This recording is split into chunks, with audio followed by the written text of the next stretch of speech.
You can't possibly be surprised that the expo that I was able to review is a car one.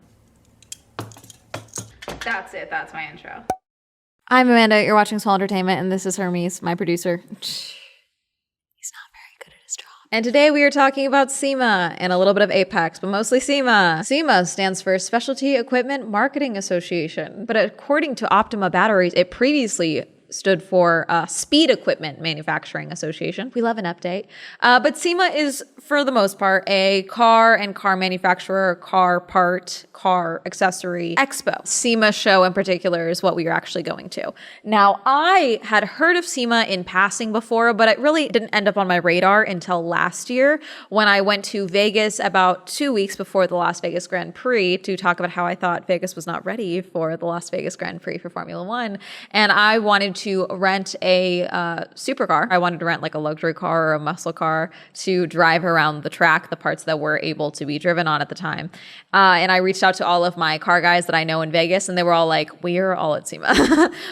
I cannot get you a car right now. That was where I was like, why am I not here, basically? And so this year I really wanted to prioritize going to SEMA.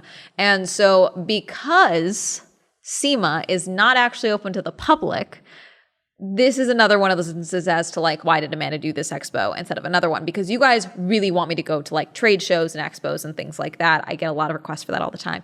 Trust me, I would love to go to like a funeral industry event or a wedding industry event. Weddings are a little easier. I can just get a friend to pretend to be my fiance. Like that one's easier. But the main thing is that a lot of trade shows and a lot of expos are industry specific. So I can only get into them by being a part of an industry. But first, let me tell you about the sponsor for today's video, Secret Puzzle Society. Secret Puzzle Society is a new mobile game where you are tasked with unmasking a secret society using the classic match 3 game style combined with escape room style challenges. In this game, you are helping your best friend Brooke uncover the Secret Puzzle Society's hidden plots via mini games and also avoiding traps. I will say, Brooke looks a little familiar. Listen, my hair might be in a bun right now, but identity theft is not a joke. As someone who travels a lot, but also spends a lot of time waiting in lines, I love a game that I can just kind of lock in on and just kind of focus on for a little bit. And that's why I really like match 3 puzzle games. Here, I'm trying to collect all the photographs, destroy the bookshelves, and get all of the notes on the pianos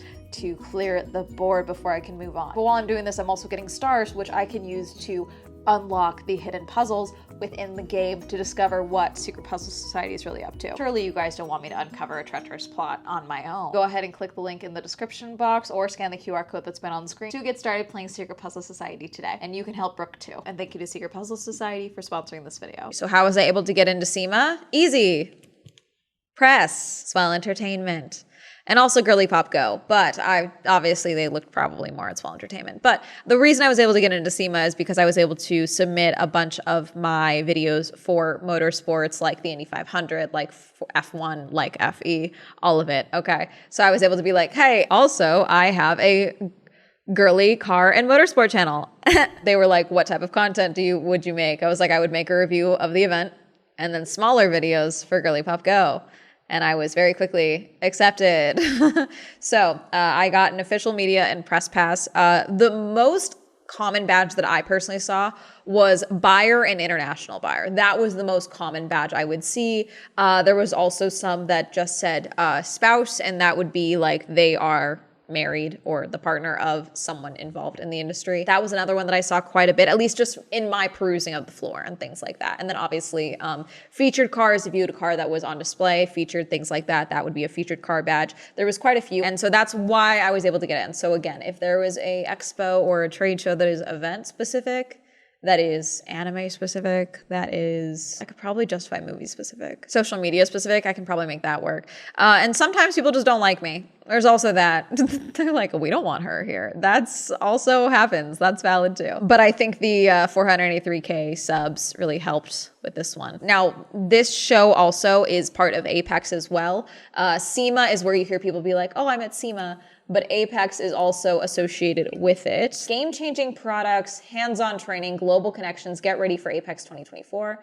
And it's basically the same time frame, except SEMA goes an extra day. I only went to Apex for one day because I wanted to make sure that I went went. This was at the Venetian Expo and Caesars Forum, and there was a bridge connecting them together, which was nice. But this was even more focused on parts and a lot more international parts vendors and things like that. So when you're thinking SEMA and Apex in general, don't just think like car, don't just think like Kia, Toyota, think piston cap, think headlight, wheel well. They get down into the bits and bobs of it all, which for me is very cool as someone who is really getting into the car scene and things like that. I found this very interesting. Tire people in particular, fascinating. Lots of variety in the tire space, which is very interesting to me in particular. And then there are also like whole car manufacturers. I spent a good amount of time in the racing and performance hall in particular, which is a lot of hot rods. Hot Rod Alley was there. There's a lot of things happening in that space that I was personally more fell in line with my interests, but I did try and go to every single hall that I could. Apex, I did not go to nearly everything. Same with everything that was in the Caesars Forum, because I was like, oh, there's way more.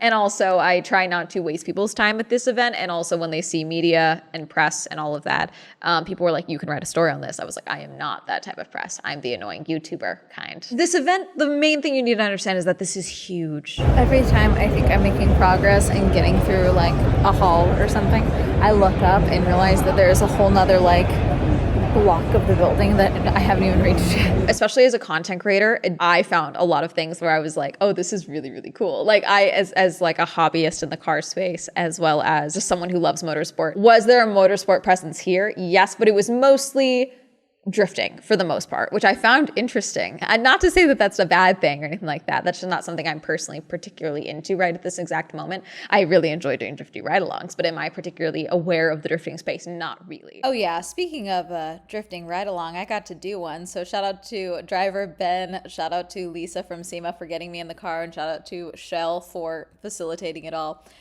Full video over on Girly Pop Go, but here's a sneak preview.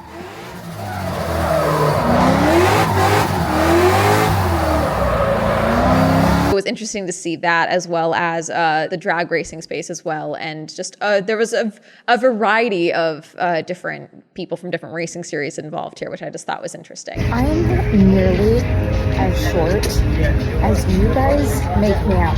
Okay, I'm like average height. I'm at least taller than a toddler. Oh yeah, also because I got this was free. I didn't pay for my badge. I should note that because someone's gonna ask cost, and there was no cost for this. But obviously they get this video. I was posting while I was there. I didn't go to many talks or anything like that just because I wasn't particular. I was like, that's the thing when it comes to shows like this. My goal is to see as much as possible. And so that's what I was prioritizing. A trend that I've been seeing a lot of is various companies that are either coming out with their own versions of like classic model of cars as electric cars, or taking classic models, like existing classic, like the car exists, sorry, and then turning that into a modded electric vehicle car. That's things that I was seeing quite a bit that I definitely haven't seen previously. I certainly didn't see that at CES like 2 years ago. There was a couple of like electric vehicle car companies, obviously, but this one in particular where they were like, no, our whole thing is like reimagining classic cars as these electric vehicles, or like what I saw at Velocity Invitational this year, which you guys didn't get a Velocity Invitational video, sorry, was one where it's like, oh, here's the standard vehicle, and then here's the identical electric vehicle for it as well. I saw that at Velocity Invitational as well. So it's just something that I'm seeing a lot more, which I find interesting. Another thing that I see a lot, which I knew this has been a thing for a while, but I'm seeing it even more, and I hate it. I hate it so much. I hate tucked away hidden door handles. What about luxury screams maybe breaking a nail? I'm so curious. You know what I'm worried about getting ripped off on the side of the road when I park my car? My side mirror. Can you retract those? But a handle, leave the handle out. I will never buy a car with a hidden handle. They make me so angry. I can't even fully explain it. It's not even like, oh, I don't know how to open it. I don't care about that. I think it's one of the dumbest things of innovation that like so many new cars have that I just personally, it's my ick. It's one of my icks. That and white Lambos. Okay. I hate it so much. What was cool, I should also note, the first night I was there, when I was picking up my badge, I was pretty much able to like wander the grounds even before I picked up my badge, because to get your media credentials, your press pass, you have to go to the media center, which is inside the South Hall. It's not like you can't just go to like any of the registration spots. I was able to walk around the cars as people were pulling in their cars or setting up their cars, or for the most part, that point, like people had already set up their cars. And there wasn't a lot of lights out there because it was nighttime at the time. It was almost 6 p.m. But it was really cool just to see like everyone already outside, like getting photos and video clips of their cars and things like that. And that was cool to also get like a good, like, get my bearings a little bit of like the outdoor spot. That was the South and Central Hall, like that outdoor space. And then West Hall had their own space as well. And then along South Hall, there was a whole nother outdoor space as well. There was, like I said, a lot of drag, a lot of drifting. But yeah, I was able to like go walk around a little bit more and like get my bearings, which I always prefer to do early on. Is like, I don't want to engage in anything just yet, unless there's something where I'm like, ooh, like immediately, like I am taking everything in so I can get my bearings, so I can then like start like being like, okay, I'm getting content of this. I am seeing this. What do I need to experience to get the full breath for this review type of thing? Oh, Kia put out this, I'm just gonna show you guys this because they had this at their booth and it filled me with anger. How do I explain the Kia Weekender? It's like what a tech bro who has never been to the desert thinks like an actual like desert camper would want for like their van. You made it green to try and get me to like it. Not working. I even hate the interior. It looks so uncomfortable as a camper. It's a one-off concept car. It won't be entering production, but I saw it and it made me mad. And their booth as well, to their credit, they tried to make it look, it's like off-roading, but they use like felt cactus things. I know they're not gonna have real cactuses in this booth. That doesn't fit the aesthetic. I get that, but like it didn't help my anger at it. I think I found my new dream car. This is what they call a grasshopper. It's all storage underneath there as well, and that pulls out. And now I want one. Sorry, I should clarify. You need one of three things if you have a boring product. Hot women, cool cars, free stuff. Free things. A lot of candy was out. I do think that may have been because we were closer to Halloween, or also they were like, we don't have pens, so we'll give out candy. But candy is one of those things where people don't even feel the need to ask, like, can I take a piece of candy? Like a pen, it's like, oh, can I have a pen? It's like, yeah, have you heard about our product? You're interested in hearing about our tires? Here you go. These are all-terrain tires. Like, just kind of got to jump into this feel versus how familiar you are with our products, or do you want to hear about our products? I think just jumping right into it, I think, is the way to go. Same with, if they ask for a pen. Oh, yeah, of course. So these pens are for our company, and our company does this. When it comes to companies, trade shows like this, I have found, even with CES as well, it's not always the sales team that is like the ones that are front and center, which is fine. But also the sales team knows how to just get people talking. Same goes with if you don't know how to just get people talking or like get them involved and excited about your product, cool booths, hot women, cool cars, get them involved, and then you can kind of trick them into learning about your product. Sometimes I think framing of sentences and framing of titles, I do think helps with like getting people interested in hearing about more and things like that, versus just like, would you like a pamphlet of my company? Which happened a lot too. Now, I usually would just take one, because what's the worst that could happen if I take a pamphlet? I learned something. You know, as someone who's just naturally curious and wanting to hear more, even if I don't necessarily know that much about this particular tire, or I'm not going to actively buy a tire brand, I will accept the thing, because especially if I'm walking near a group of people and none of them took one, I feel bad. I will take a pamphlet. So Mile Marker is set up like a little cabin, but they have a little campsite set up, and they're giving out little marshmallow packs with their card, which is very smart. See, it's little things like that that I really like. Like, yes, sure, you can get a big banner with your logo and everything, but like a little tiny detail like that for your booth to like sell your product, that's really cool. But also, as far as events, trade shows go like this, there are going to always be people that are just like, I am just here for the free things. And I, as someone myself, I am a pen hoarder. Yeah, this is liquid moly. I got this from SEMA. But I'm also someone who's always like, hi, can I have one? Or if everyone's just walking up and taking stuff, I will take one as well. But also sometimes when they see content creator or press or anything like that, this happened a lot at CES. CES, I very clearly had a social creator or content creator badge. There were different ones versus like just press versus content creator. People would just get annoyed and would just ignore me, like, which fine, valid, fair. I can't help you. But here I actually got a lot more people. I don't know if this is like a times things, because in 2024, I feel like maybe more people see the power of social media versus like January of 2023 at CES, where people were like, annoyed and didn't want to deal with it. Maybe that's what it was, because this time around, even if it was something that was smaller, I had a very good conversation with the team at the Sonax booth, which is, how do I explain Sonax? Hang on. Car care, polishes, and car wash products from Sonax. They had a card on their booth that said, like, if you have over 20K followers, like, talk to us. So I was like, what if I have more than 20K followers? And so I actually ended up having like a really great conversation with them. They wanted to know, you know, how I got my followers, things like that. We talked about the different social media platforms. And then for doing a little video post for my Instagram stories in their booth, they gave me a free sweatshirt, which was very nice. We had a big conversation with them. There was quite a few booths like that where it was like, oh yeah, if you are a content creator, tell us. We will give you a thing. And so there was a lot more of that this time around, where I feel like it, like a variety of booths were like very open to like having conversations about social media and things like that and like talking. So I won a thing while I was at SEMA. I kept entering into any giveaway thing that I saw, mainly because I thought it would be funny for Girly Pop Go if I happened to win a car while I was at SEMA. That was another thing that you can get people into your booth, obviously, is like giveaway. That's a good way to get people's information, because, you know, if you are in this instance, a Disc Brakes Australia, maybe not a lot of people across the board want to give you their information. So it's an easy way to get information, like for emailing lists and things like that, is opting in. So you can be entered in to win a thing, which I ended up winning. So they were asking for my information for shipping me the thing that'll also be on Girly Pop Go. It's not here yet. I left before I could go and pick it up, unfortunately. So they were shipping it to me.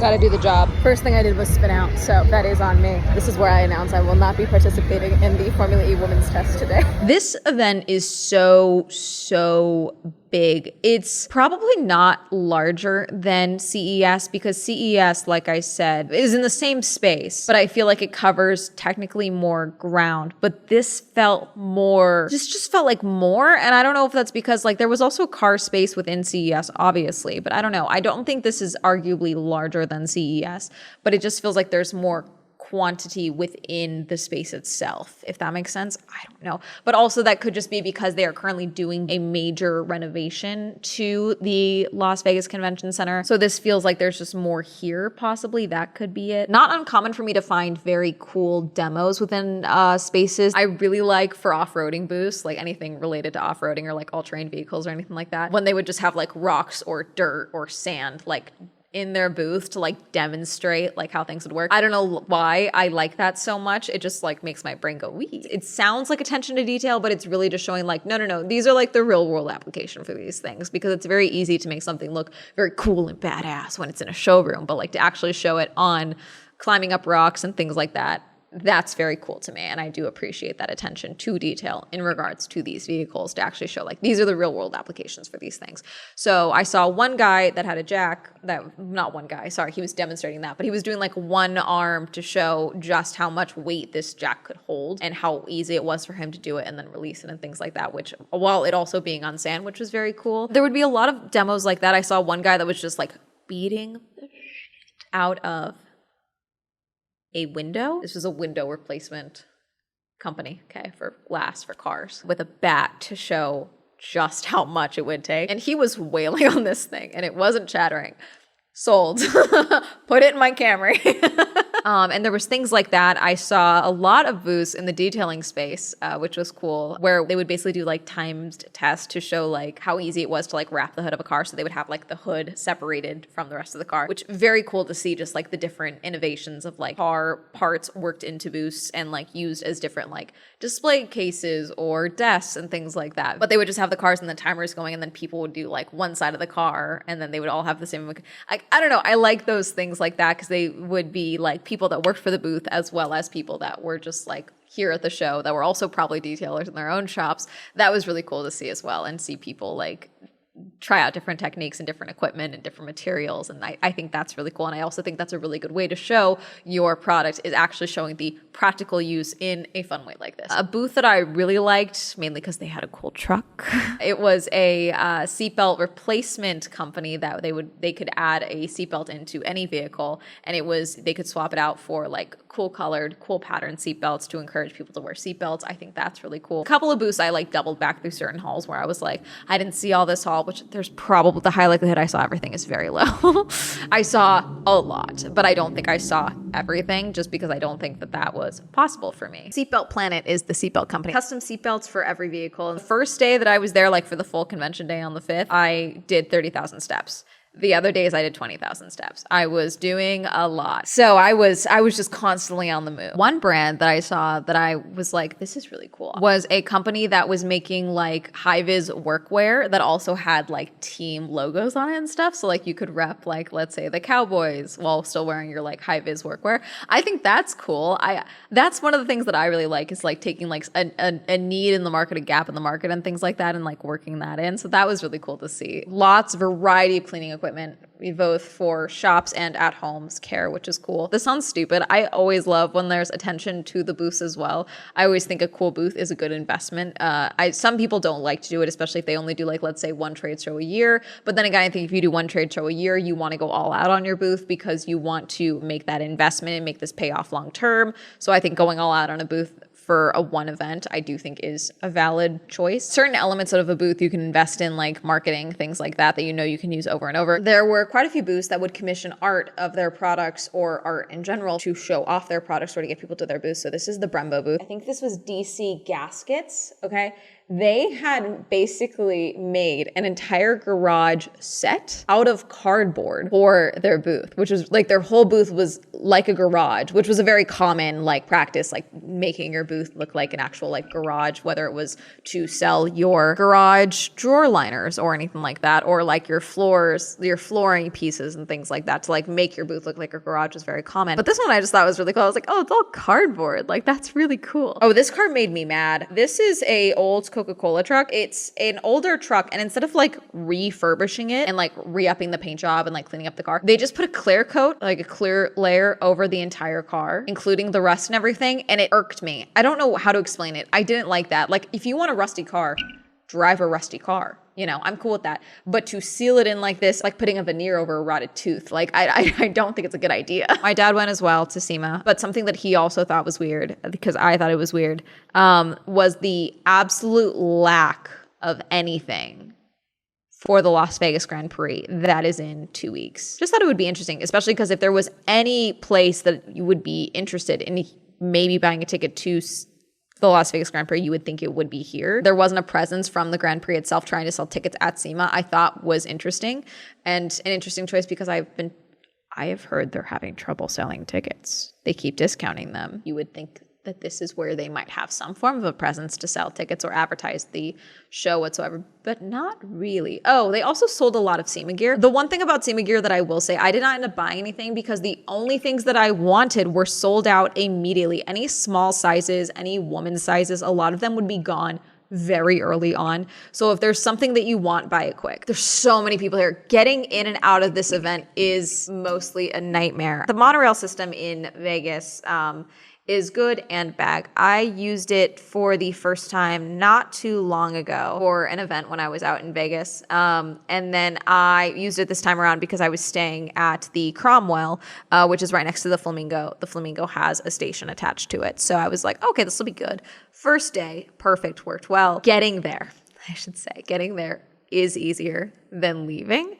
Leaving, mostly a nightmare. I mostly just skipped the monorail, leaving aside from the last day, and that was only because I left fairly early because it was my actual birthday, and I wanted to go home back to my hotel and change so I can go to dinner. Most of the time, though, I did just walk back the 40-minute walk to the Cromwell. Like, it was just easier. Or I would walk to a nearby restaurant or location that was further away than the actual convention hall to get an Uber. And it would be, like, no joke, $20 to $30 cheaper if I just did that, like, 20-minute, 30-minute walk. Something to note, it is a nightmare. But that's the nature of a convention slash expo slash trade show slash show like this, where there is a bajillion people there. This is for last year, for 2023. They were 2,200 exhibitors and approximately 160,000 attendees. That's a good base number, I would say. There was just so many people here. I don't know if that's accurate.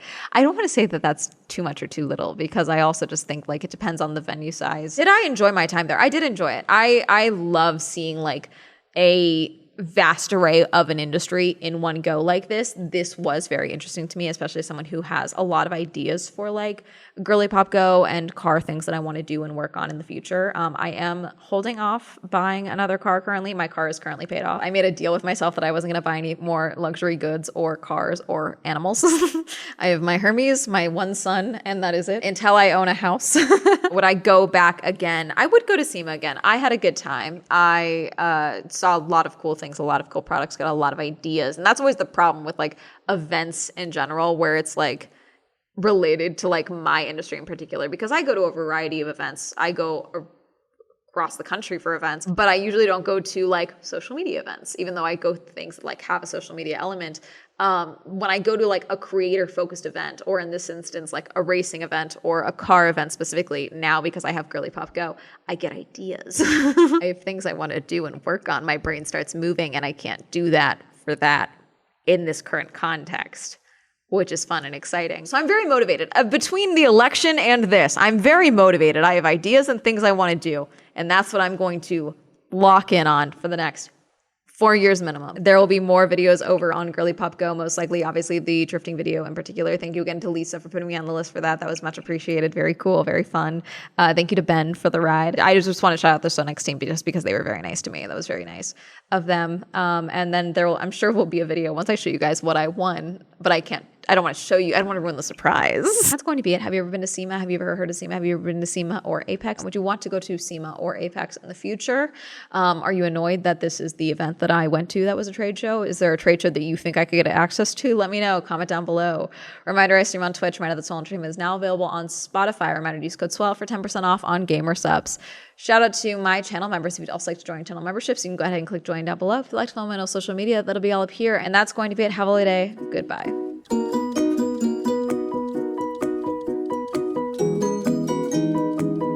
So much of this event was literally just me walking around and being like, I like this car. I like that car. I like that car. Like, I do think that that is another way to get people in your booth as well, especially because there were quite a lot of just like car photographers that were there that were creators or journalists, etc. That like also as a side hobby, whatever industry they are in, they also have like a car blog or like they share content around cars. So it's another good way to get marketing for your brand, because if you have a cool car in your booth, then your branding is probably going to end up inside these photos, whether it's in the background or on the car itself. So something to note. And remember, if you would like to play Secret Puzzle Society, you can click the link in the description box or scan the QR code on screen. Thank you again to Secret Puzzle Society.